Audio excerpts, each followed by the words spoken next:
It happened back in November of 2022. I was 21 years old, living in a small apartment in Columbus, Ohio, working part-time and going to community college. My friend Jason, who I knew since middle school, asked if I could house sit for his parents while they were on vacation.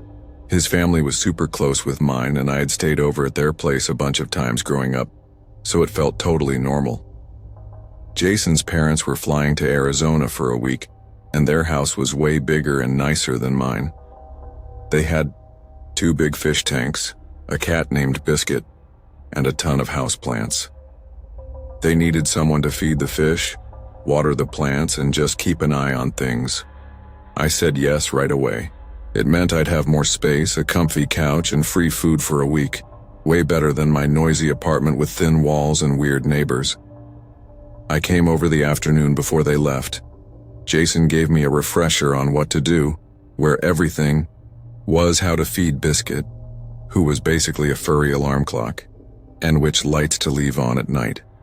We chilled for a bit, then they headed to the airport around 4 p.m. I unpacked my stuff, set my laptop up in the living room, and felt pretty relaxed. Around 6, I ran out to pick up some burgers and brought them back. I was halfway through watching a movie on their huge TV when I heard a knock at the front door. At first I thought maybe one of the neighbors just wanted something. I paused the movie and looked through the peephole. A man was standing there, probably in his early 30s. He didn't look like a delivery guy or a neighbor, just a regular guy wearing a dark hoodie and jeans. Something about him felt off. I opened the door just a crack. He looked a little surprised to see me. Then he asked, "Is Mike home?" I blinked. "You mean Jason's dad?" "Yeah." "Mike," he said like he knew him. I told him they were out of town and that he'd have to come back later. He didn't say anything else. He just nodded and walked off down the driveway. No car, no bike, just walked off into the dark. I closed the door and locked it. Something about the whole thing made my stomach twist a little. I texted Jason just to let him know someone had stopped by asking for his dad. He called me right away, sounding confused. "No clue who that could be," he said. "My dad doesn't really have people just showing up." That made it even weirder. I kept the porch light on and checked the windows every now and then, but the guy didn't come back. I figured maybe it was just a wrong address or someone trying to scam something and gave up thinking about it. Around 9 p.m. I started getting ready to sleep. Their couch was super comfy, and I had a big fluffy blanket. I was just setting it all up when, yep, you guessed it, another knock. My stomach dropped. I walked quietly to the door and peeked through the peephole. It was the same guy. This time I didn't open the door. I just yelled, "Hey man, they're not home. You can't be coming around here at night. Please leave." He didn't move. He didn't speak. He just stared at the door for a few long seconds like he was thinking real hard. Then, without a word, he turned and walked away again. I double-checked the locks, even slid a chair in front of the door. I wanted to call the police, but I kept hesitating. He hadn't tried to break in. He hadn't threatened me. What was I going to say? Some guy knocked on the door twice.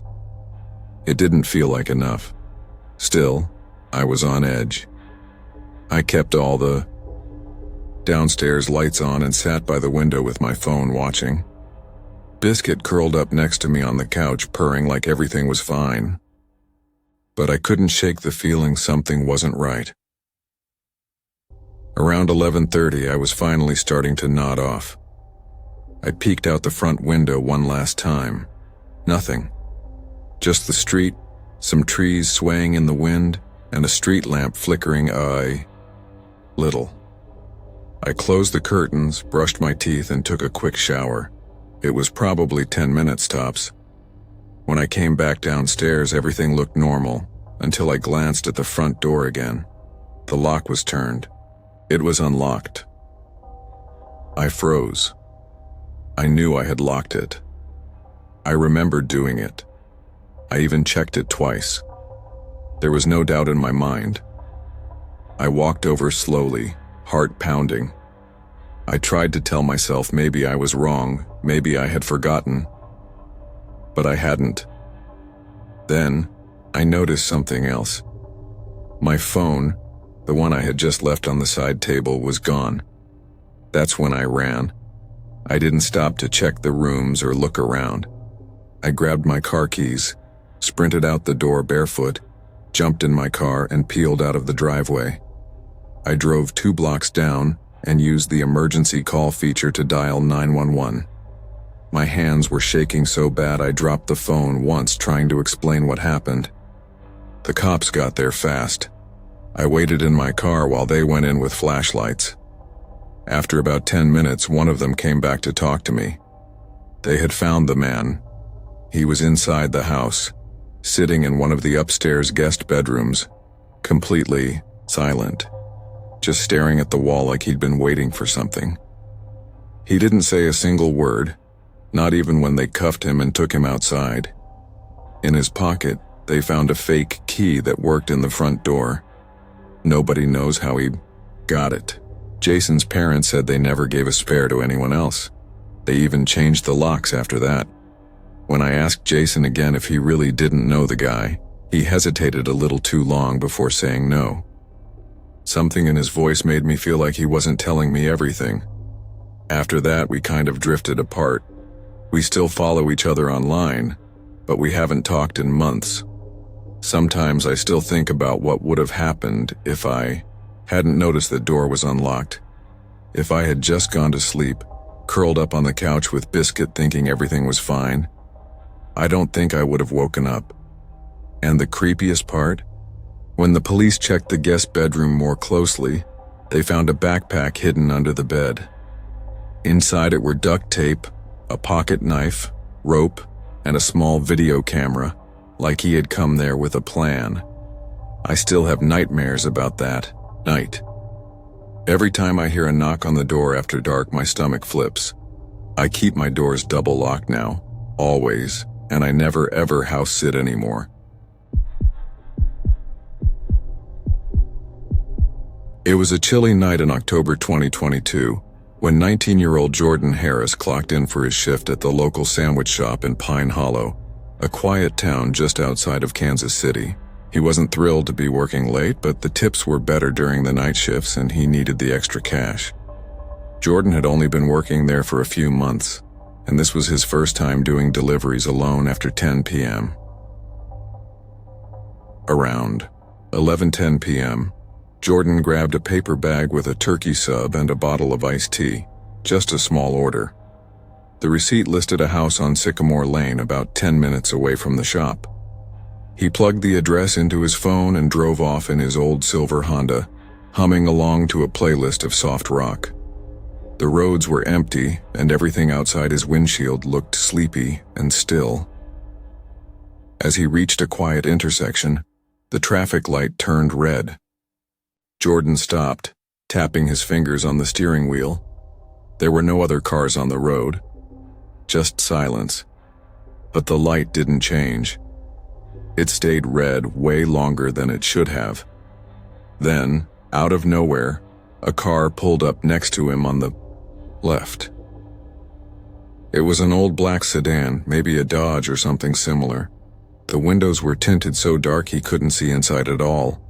He glanced for just a second, not wanting to look too long in case someone was staring back. The car gave him a weird feeling right away. It didn't have any dents or rust, but it looked off. Too quiet. Too still. Finally, the light turned green. Jordan hit the gas and headed toward Sycamore Lane. After a few blocks, he checked his mirror. The black car wasn't behind him. He figured they had taken a different turn. Still, a little voice in the back of his head told him to stay alert. When he turned onto Sycamore Lane, things started to feel even stranger. It wasn't a full neighborhood, just a short dead-end street with maybe 10 houses all lined up in a row. What stood out immediately was that every single house was dark. No porch lights, no TV glow through the windows, nothing. It was like the entire street had fallen asleep or forgotten to exist. Jordan slowed down and checked the house numbers. The delivery was for 524 Sycamore Lane, the second to last house on the left. He parked on the side of the road, grabbed the sandwich bag, and stepped out into the cold night air. As he walked toward the house, he hoped to see a porch light flicker on or at least a curtain move. But the house was completely dark, just like the others. He stood on the porch for a moment, unsure. Then he knocked. "Hello? Sandwich delivery," he called out. The door creaked open a bit, just like that. He hadn't even touched the knob. It had already been unlocked, and it swung a few inches with his knock. That made his stomach twist. He leaned forward and called again, a little louder. "Hello? Anybody home?" No answer. No sound at all. Just to be sure, he pushed the door open a little more. What he saw made his skin crawl. Inside was a hallway with wooden floors and plain white walls, but the place was totally empty. No furniture. No rugs. No pictures. Not even a coat hook or a light bulb. It looked like no one had ever lived there. The kind of empty that feels wrong. As he stood there trying to make sense of what he was looking at, he noticed something floating in the air, dust, lots of it, more than usual. Almost like the air had been still for years and was now disturbed. Jordan quickly shut the door and stepped back. His heart was beating faster, and a strange chill crept down his spine. He turned and walked toward his car, ready to leave the sandwich on the porch and call it a night. But when he looked down the street, back toward where he had driven in, he saw something that stopped him cold. A car. A small black sedan was now parked 3 houses down from where he stood. Its headlights were off and it hadn't been there earlier. He squinted. The windows were just as tinted as the one from the intersection, and it was the same make and model. It was the same car. Jordan's mouth went dry. He picked up his pace, walking fast toward his car. As he passed by one of the nearby houses, he saw something move in the reflection of a front window. It was quick, just a flash, but enough to make him freeze in place. He turned to look at his car and felt his stomach drop. Through the passenger side window, he could barely make out something in the back seat, something big enough to block the view. It wasn't a bag. It wasn't a coat. It was a person. He didn't think so. He ran. He sprinted back to the porch of the empty house and ducked behind one of the columns, heart pounding like it was going to burst. That's when he heard the sound, his car door slamming shut. He peeked out just in time to see a man dressed in all black, hoodie, jeans, face covered, running down the road. He didn't chase Jordan. He ran straight to the black car. Engine started with a low growl, and the car sped off into the night. Jordan's hands were shaking as he pulled out his phone and called 911. He could have gotten in the car and driven off, maybe even chased them. But he was too scared. His legs felt like jelly and his thoughts were spinning too fast to make sense of anything. When the police arrived about 10 minutes later, he explained everything. They took him seriously right away. One of the officers told him something he hadn't expected to hear. None of the homes on Sycamore Lane were occupied. They were all brand new construction, not even listed on the market yet. That explained the clean look of the houses, but not the order or the man hiding in his car. Then it got worse. The officer said this wasn't the first time it had happened. Over the past week, they'd gotten several reports from food delivery drivers in the area. Same pattern every time. A fake name, a fake address, and a small order that brought someone out late at night. Then a mysterious black car would show up. Some drivers just saw it parked nearby. Others thought they were being followed. But none had gotten as close as Jordan had. He was the first one the man had actually tried to get inside the car with. The police searched the area, but there were no cameras on that part of the street. No plates on the car. No clear view of the man's face. It was like he disappeared into the dark, leaving behind only questions. Jordan didn't return to work for a week. When he did, he only worked daytime shifts, and he never did another delivery, alone at night. Sometimes when he's driving home late, he still checks his mirrors a little too often, and every now and then, if he stops at a red light and sees a black sedan pull up beside him, his hands tighten on the wheel, and he can't look away because deep down he knows that guy wasn't just trying to scare him. He was waiting, and next time, he might not run. My name's Daniel Carter. This happened in late October 2023 in a quiet little town called Ashton Hill. I was 27 years old at the time, living alone in a small rental house near the edge of town. It was just me, since my older brother had moved out a few months earlier. I was still getting used to being on my own, but I enjoyed the peace and quiet after work. Usually. That night started off like any other. I got home from my warehouse shift around 10 p.m., threw my backpack on the couch and made myself a sandwich. I was tired, but I'd been looking forward to some gaming all day. My friends couldn't join me since they all had to be up early, so it was just me, some snacks, and my PC. Around 12:30 a.m., I was deep into a horror game when I heard a knock. Not a doorbell or tapping, just one single loud knock. I paused the game, slid my headset off, and listened. Silence. At first, I thought I imagined it. Maybe something in the game blended with real life, but it had sounded close, heavy, not the kind of noise you'd hear from outside traffic or a creaky wall. I stood up and walked to the front door. I didn't turn on the porch light. I wanted to see if anyone was still there without giving myself away. When I peeked through the window, there was no one, just the empty porch and the quiet night. I opened the door a little, looked around, and even called out a quiet, "Hello?" Nothing. It felt odd. A single knock, no follow-up, no movement. I told myself maybe it was a delivery truck or someone messing around, though I knew deep down that wasn't it. Still, I shook it off and went back to gaming.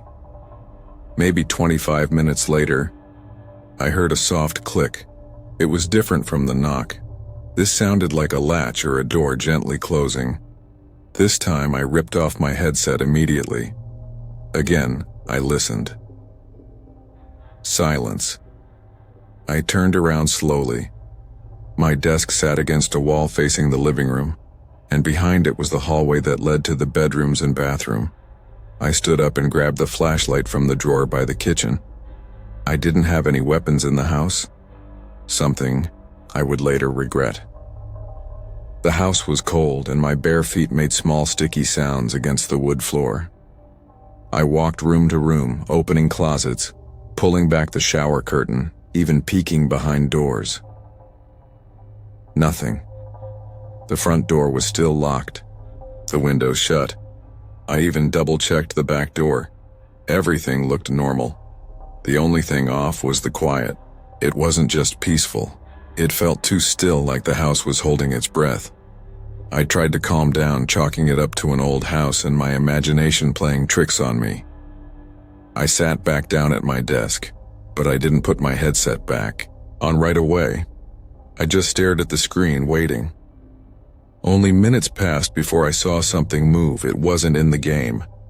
It was on my screen, yes, but not in the game. A shadow moved across the glare on the glass right in front of me. It looked like a figure had walked behind me just past the hallway entrance. My chest tightened. I didn't turn around at first. I couldn't. My mind went blank.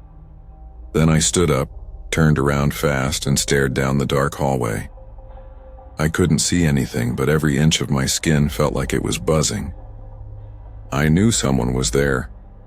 The hallway was long and narrow, with 3 rooms along it. The bedroom I used was on the right, at the very end. If someone had walked into that room, they were now just a few feet from me, hidden by one thin wall. Didn't move for what felt like a full minute. Every sound was sharp now. The hum of my PC, the clock ticking in the kitchen, the faint rustling of leaves outside, but nothing from the hallway. I finally made a decision. I wouldn't try to search. I'd just run. I counted to 3 in my head, then sprinted, down the hallway, past the room, straight to the front door. I yanked it open and jumped outside, slamming it shut behind me. I didn't stop running until I was across the street. I called the police from my phone with shaky hands, glancing at the house every few seconds. It looked so calm, so normal. But I knew someone was still inside. The cops arrived about 10 minutes later. It felt like an hour. I stayed out on the sidewalk while they went in. I watched the windows, waiting to see lights turn on or something move. Then, after a few minutes, they brought someone out. He looked like he had just crawled out of the woods. Mid-50s, maybe older. Big, with a bushy beard and stringy hair that stuck to his forehead. His eyes were wide open, bloodshot and glassy. He looked like he hadn't slept in days, or maybe hadn't been fully awake in days. His clothes were torn and filthy and he had no shoes. But the worst part, he was smiling. Not a friendly smile. It was the kind of smile that doesn't reach the eyes, the kind that made your stomach turn. He had been hiding in the back of the house, crouched in my bedroom closet. When the cops found him, he didn't fight. He just stared at them and whispered something they wouldn't repeat to me. They found 2 large knives in his backpack. No ID, no phone. He hadn't broken in through the front door or a window. He had come in through the garage door, which I didn't realize I'd left unlocked. I'd never even heard it open. They said he wasn't after me specifically. No motive, no signs of robbery, just a man with weapons, hiding in someone's home for who knows how long. That night might have been his first move, or maybe he had watched me before. I'll never know. That's what sticks with me. It wasn't personal, which somehow makes it worse. He didn't need a reason. He just needed an opportunity. After that night, I moved in with a friend for a while. I couldn't sleep in that house anymore. Every creak made my heart jump. Every knock made my skin crawl. People like to think scary things only happen in the woods or in big cities or in creepy abandoned buildings. But sometimes they happen in regular houses on regular streets to regular people. Sometimes when you're home alone playing games, someone might be watching you, and sometimes they're already inside.